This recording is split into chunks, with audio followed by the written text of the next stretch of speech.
Foreign media को? अगर आदमी को अपने आप पे भरोसा हो और वो जानता हो वो क्या बोल रहा है, दूसरा अगर वो झूठ नहीं बोल रहा है और कवर अप नहीं कर रहा है, तो बिल्कुल एक्सपोज होना चाहिए। पाकिस्तान की प्रॉब्लम इस वक्त यही है कि लीडरशिप बोल नहीं रही है, दुनिया को कन्विंस नहीं कर सक रही है। मिलिट्री, इंटेलिजेंस, गवर्नमेंट, हमें जब उसामा बिन लादेन का इशू हुआ है, खामोशी हमने इख्तियार की, चुप का रोज़ा रख लिया, तो उसकी वजह से सारी कन्फ्यूजन पूरी दुनिया में एक एस्पर्शन हो गई कि ये मुलविस थी हुकूमत और मुलविस थी ISI और आर्मी। हमें बोलना चाहिए था। मेरी स्ट्रैटेजी ये कभी भी नहीं रही है। चुप से कोई गुजारा नहीं होता है, बोलना चाहिए। और अगर आप सच बोलते हैं, कॉन्फिडेंस के साथ बोलते हैं। दूसरी आप कह रही हैं कि जो लोग एस्पर्शन निकालते हैं, और ये वो एस्पर्शन क्या निकालना है? अगर आप अकल से बोल रहे हैं और समझदारी से बोल रहे हैं, कोई एस्पर्शन नहीं है। और आप सीक्रेट्स की बात कर रही हैं। साहब बिल्कुल आपकी बात काटनी नहीं है, लेकिन सिर्फ याद कराने के लिए स्पीगल को, द स्पीगल आई थिंक यही नाम अगर है अखबार को, उन्होंने कहा कि कश्मीर में मुदाखलत करें, इंडिया ने शोर मचा दिया। एक और आपने इंटरव्यू दिया जिसमें आपने एड का जिक्र किया कि जो हमें एड मिलती थी वो हम ईस्टर्न बॉर्डर पे भी इस्तेमाल करते थे। इस किस्म की बातें चाहे सच हो, लेकिन वो बाहर की दुनिया को नहीं पता चलनी चाहिए। ये आप आउट ऑफ कॉन्टेक्स्ट बोल रही हैं। ये मैंने हर लेक्चर में मेरे से ये पूछा जाता था, और मैं आपको बताना चाहता हूँ कि इसमें मैं पूरी एक्सप्लेनेशन देता हूँ। और आपको भी पता होना, हमें प्रॉब्लम यह है कि हमारे ये अपने एंकर्स आप हैं, जो भी आएंगे उनको पता होना चाहिए। ये जो इक्विपमेंट मिलता है हमें, जो कोई भी दे, चाहे अमेरिकन दे या कोई भी दे, या चाइना दे या जो कोई भी दे, ये इक्विपमेंट हम या हम ख़रीदें या वो हमें पैसे दें ख़रीदने के और हम ख़रीदें, ये इक्विपमेंट चाहे टैंक हो, गन्स हों, APCs हों या मिज़ाइल्स हों, जो कुछ भी है, ये यूनिटों, रेजिमेंट्स को और बटालियंस को दिए जाते हैं, ख़रीद के उनके हवाले कर दिए जाते हैं। एक आर्मर रेजिमेंट है, 44 टैंक वो रखती है। एक आर्टिलरी रेजिमेंट है, 18 गनें उनके पास हैं, ये उनको मिल जाती हैं। और जब ये मिल जाती हैं, वो उनको लेकर हर जगह जाते हैं। बात समझ गई है ना? जहाँ भी जाएँ, चाहे वो बन्नू में है या साउथ वजीरिस्तान में है, या छोर में चली जाएँ साउथ में, या कश्मीर में बाग में चली जाएं, अपना इक्विपमेंट लेकर जाती हैं, पहाड़ों में छोड़ कर नहीं जाती हैं। अब अगर अमेरिकन इक्विपमेंट कोई है और वो साउथ वजीरिस्तान में इस्तेमाल हो रहा है, उधर टेन्योर है यूनिट का 1 साल, 1 साल बाद चेंज होते हैं क्योंकि हार्ड एरिया है। अब 1 साल बाद क्या वो इक्विपमेंट अपनी वहाँ पहाड़ों में छोड़ कर जाएगी? वो 1 साल बाद अपना इक्विपमेंट साथ ले जाएगी। एक सेकेंड, और उधर जो आएगी उसकी जगह वो वही इक्विपमेंट लेकर आएगी। चाहे हो सकता है वो अमेरिका ने उसके पैसे नहीं दिए हुए हों, लेकिन 44 टैंकें गई, 44 ही टैंकें वापस आएंगी, दूसरी आ जाएंगी। तो इसकी समझ मैं हमेशा बताता रहा हूँ कि ये बहुत एक अहमकाना सवाल है कि भाई ये ईस्ट में कोई छाप नहीं लगी हुई होती है कि ये जो गन है ये जनाब ये वेस्टर्न बॉर्डर की है, वहाँ लिखा हुआ है वेस्टर्न बॉर्डर, कोई ऐसा नहीं है। पाकिस्तान फ़ौज है वो पूरे पाकिस्तान में छाई हुई है, हर जगह जहाँ भी वो रेजिमेंट जाएगी अपने इक्विपमेंट लेकर जाएगी, इसमें कोई प्रॉब्लम नहीं है। और जो भी हमारे ख़िलाफ़ इसके बारे में बोलता है वेस्ट में, आप लोगों को जवाब देना चाहिए कि हम बिल्कुल उसको वैसे ही इस्तेमाल करेंगे जिस तरीके से पाकिस्तान फ़ौज की ज़रूरत है। उसके बाद बहुत सारे मज़ीद सवाल पूछने हैं। Keep watching news beat.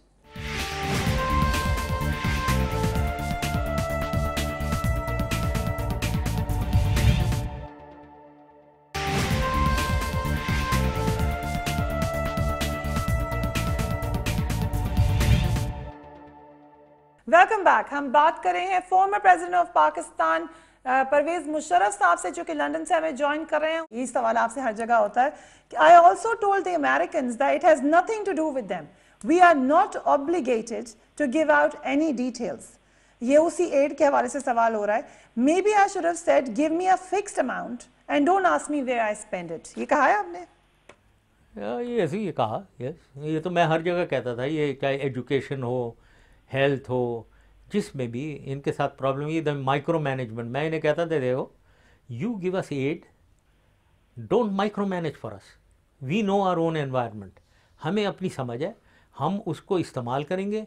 आप ज़्यादा से ज़्यादा मॉनिटर कर लें, हम आपको बताएंगे हम कहाँ इस्तेमाल करेंगे, but don't try to dictate to us कि इसको यूँ करो वो करो, डोंट माइक्रो मैनेज। ये मैं हर चीज़ के ऊपर कहता था।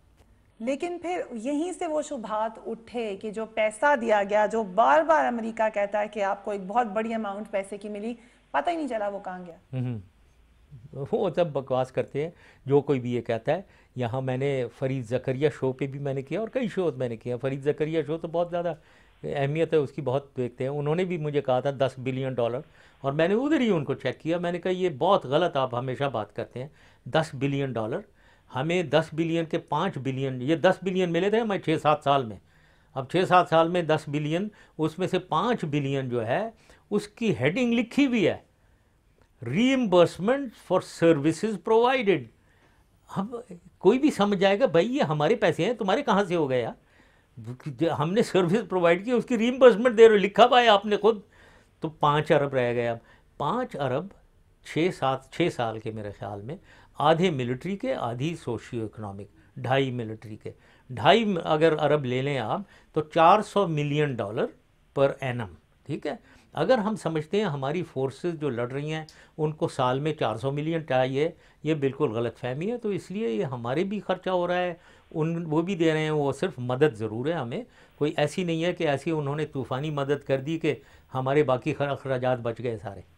लेकिन जब आप ये बात करेंगे कि हमें सर्विस प्रोवाइड किया, हमें पैसा दिया गया, तो उससे तो एक बड़ा नेगेटिव सा तासुर जाता है कि हम पैसे लेके सर्विसेज प्रोवाइड करते हैं दुनिया को। चले ये छोड़, क्या मैं इसका जवाब दूँ। जाहिर है ये सर्विसेज प्रोवाइडेड बहुत से होते हैं, फ्यूल दे रहे हैं, उनकी स्पेयर पार्ट्स मिल रहे हैं, बहुत सी चीज़ें हैं जो सर्विसेज प्रोवाइड होती हैं, फैसिलिटीज़ दे रहे हैं, तो इसलिए उसकी सर्विसेज हैं जो। और बिल्कुल जितनी भी सर्विसेज के लिए आप ले सकते हैं, फ़ायदा है उसमें, क्यों नहीं जो सर्विसेज अगर प्रोवाइड की जा सकती हैं, अगर हमारे लॉजिस्टिक उसमें कोई बिज़नेस में फ़ायदा हो जाता है, क्यों ना हम सर्विसेज प्रोवाइड करें। अगर पानी शानी इधर से जाएगा, फ्यूल इधर से जाएगा, तो क्यों नहीं हमारी बिज़नेस एक्टिविटी बढ़ती है, तो क्यों ना बढ़ाई जाए, क्यों ना किया जाए, बिल्कुल करनी चाहिए। क्या परवेज़ मुशर्रफ साहब, क्या उसामा बिन लादेन ही पाकिस्तान में मौजूद था? लगता है ऐसे ही रहा है कि वो एबटाबाद में था, अनफॉर्चुनेटली। बहुत से लोगों ने ये सवालात उठाए कि शायद अमेरिका को ज़्यादा सबूत देने चाहिए थे कि उसामा बिन लादेन वहाँ पर मौजूद था। हाँ, ये सही बात है, मैं भी ये कहता हूँ देने चाहिए, क्योंकि इसकी वजह ये है कि पाकिस्तान में मेरे ख्याल में vast majority of the people वो समझ रहे हैं कि ये सारा एक टोपी ड्रामा खेला गया है।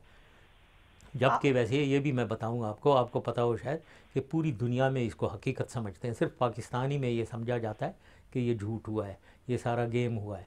लेकिन पूरी दुनिया जो है ना, जहाँ जहाँ मैं बहुत सी दुनिया में इधर उधर गया हूँ इस इंसिडेंट के बाद, सब इसको फैक्ट समझते हैं। लेकिन क्योंकि पाकिस्तान में इसकी एक मिसपरसेप्शन हो गई है, तो मैं भी समझता हूँ कि यूनाइटेड स्टेट्स को इसकी प्रूफ देनी चाहिए थी, इसकी प्रूफ, और दूसरी कि वो 5 साल से वहाँ था उसकी भी प्रूफ होना चाहिए।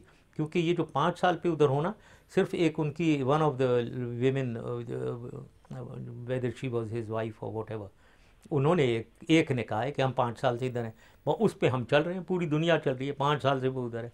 मेरे दिमाग में तो ये अपील नहीं करती है कि 5 साल से उधर है।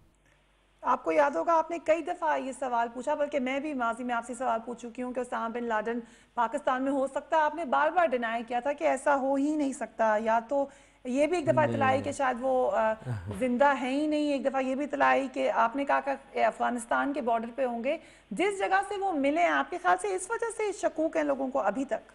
हाँ सही, बिल्कुल उस वजह से। लेकिन आपने जो कहा कि मैंने कहा पाकिस्तान में हो ही नहीं सकी, मैंने कभी नहीं कहा।